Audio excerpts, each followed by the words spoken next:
In Regency London's glittering ballrooms, romance and scandal seem to rule. But beneath the silks and whispered secrets, a subtler force shapes every dance and every match, the quiet power of the monarchy. The ton believes itself master of its fate, yet every rule, every custom is set by the crown. Royal influence is everywhere, unspoken yet absolute. The Queen's approval can create dynasties. Her disfavour can erase them. Every character, from duke to debutante, performs for an audience of one. Social survival depends on royal favour, a silent governance that shapes every ambition. The drama of love and honour is just one layer. Beneath it lies a complex machinery powered by tradition and the need for acceptance. Bridgerton is not just a story of romance, but of a society held in the monarch's delicate, unyielding embrace. The most effective control is the kind willingly accepted and even celebrated by those it governs. So let's look past the romance and unveil the hidden world beneath the ballroom's dazzling lights. This is the true story of power in the ton. In the ton, the true currency isn't gold, it's royal favour.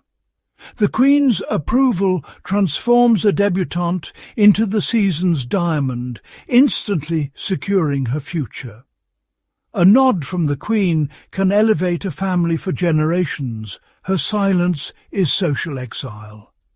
This system rewards loyalty and punishes dissent, all without a single decree. The ton flocks to court, desperate for a glance, a word, a sign of approval. The Queen's whims can rewrite the social order overnight, fueling relentless competition. Her tastes become law, her preferences the standard. This isn't tyranny, it's the power to define value itself. By shaping what is desirable, the monarchy ensures that ambition always serves the crown. The Queen sits at the centre, gatekeeper of status and success. In this world, royal favour is everything. The monarchy's control is most effective because it's indirect. The ton polices itself, enforcing strict codes of conduct and reputation. Lords and ladies are both prisoners and guards, obsessed with honour and terrified of scandal. A whisper of impropriety can destroy a family overnight. This creates powerful incentives for conformity. Everyone is both watcher and watched. Punishment comes not from the crown, but from peers, cold shoulders, lost invitations, social exile. Even duels are self-regulation, upholding the hierarchy without royal intervention. The ton enforces the rules, believing it protects their own honour, but in truth they reinforce the monarchy's power.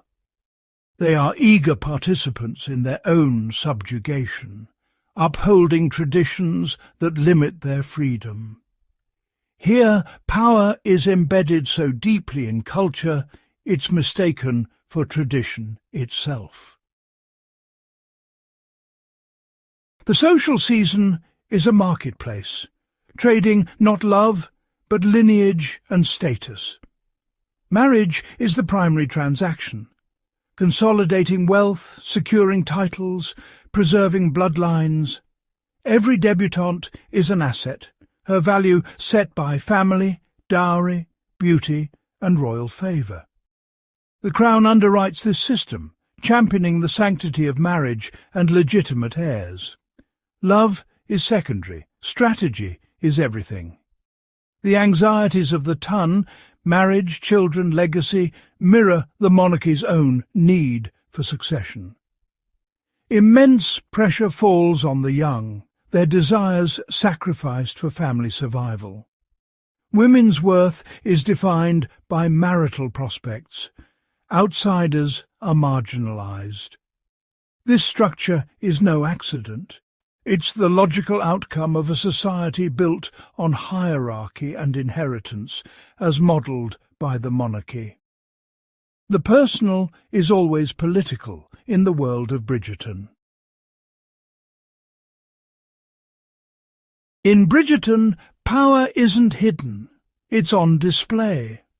The monarchy commands respect through spectacle, grand balls, opulent decorations, elaborate rituals. These are political theatre designed to awe and remind all of the Queen's supremacy. When the Queen enters, the world stops, a ritual of collective submission. The extravagance is a message. The Crown's resources are limitless, its power unassailable. For the aristocracy, proximity to this splendour is status. For the public, it's a fairy tale. Spectacle fosters loyalty and admiration, making power beautiful and desirable. The social season becomes a festival of monarchical power, each event reinforcing the Queen's centrality. Governance becomes performance, captivating the ton and distracting from the true nature of control.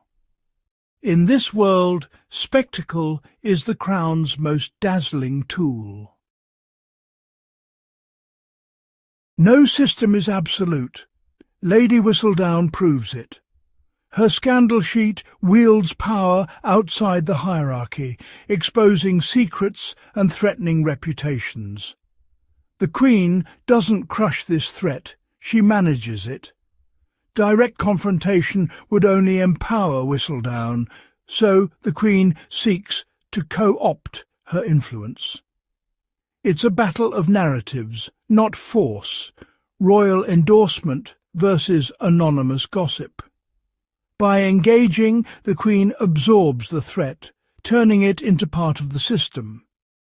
The monarchy recognises that society needs its rebels, as long as they don't challenge the foundation.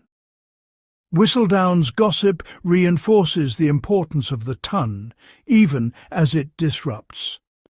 The Queen allows whispers of rebellion, confident they can be managed or even used.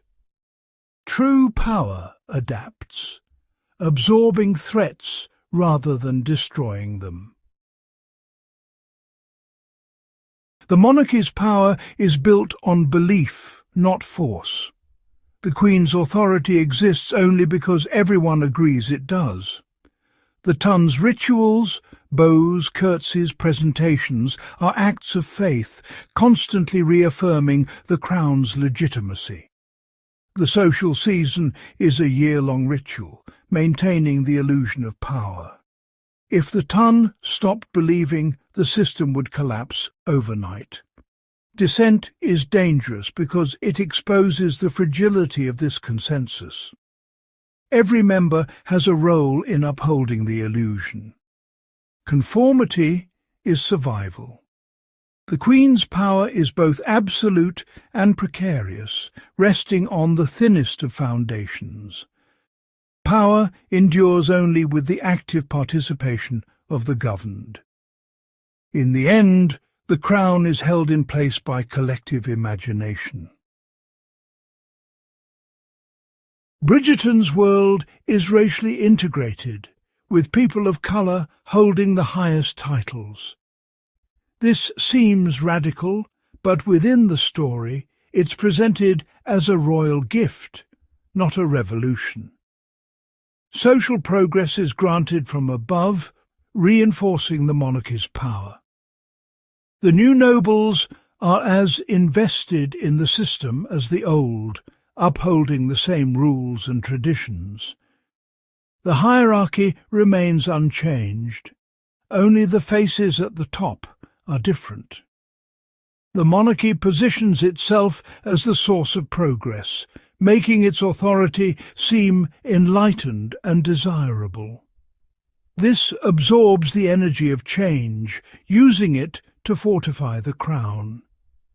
The lesson is clear: advancement comes through royal favour, not challenge. Even the most progressive elements ultimately reinforce the throne's supremacy. In Bridgerton, all roads still lead to the crown. As we leave Bridgerton's world, we see the deeper forces beneath its polished surface. Romance and scandal are just the visible currents. True power is silent, pervasive, and based on consent. The mechanisms, royal favour, self-policing, marriage markets, spectacle, reflect universal truths about power. We learn to want what the system wants, becoming willing participants in our own regulation. The most enduring power is the kind we don't recognise as power at all.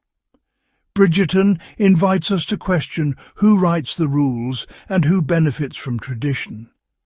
The spectacle is a performance, but the real power lies with those who built the stage.